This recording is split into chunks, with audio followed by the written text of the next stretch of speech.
The only album I'd take issue with would be Corinne Bailey Rae. I think it's quite a tedious record. But I think it's great that Biffy Clyro have got a nod, because the Mercurys tend to ignore heavier music. Kind of as we were expecting.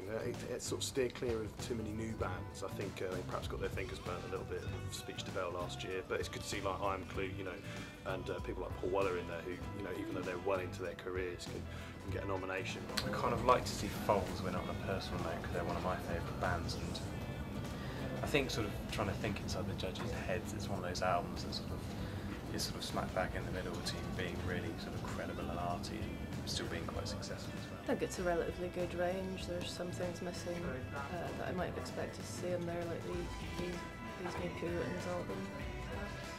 Glaring omissions for me would be these New Puritans. Would have been nice to see Fuck Buttons in there, possibly Marina and the Diamonds. And in terms of stuff that is in there that shouldn't be, I'm pretty surprised that Dizzy Rascal's latest effort is up for the award.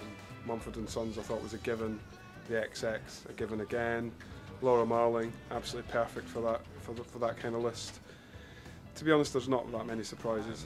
There's a few entries in there that further highlight the kind of complete surrealness of why I mean, one particular album has been excluded from this list, in my opinion, and I think it completely undermines everything that this prize is meant to stand for, the fact that these New Puritans are not on it.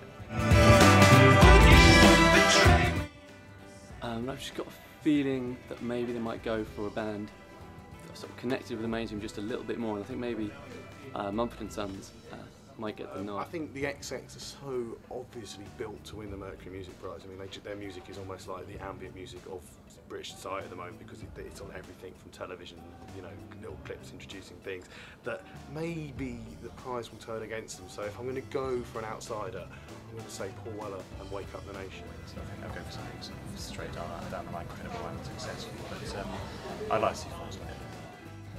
I'd be very surprised if anyone but the XX won it, to be honest, because it just feels like it's been very much their year.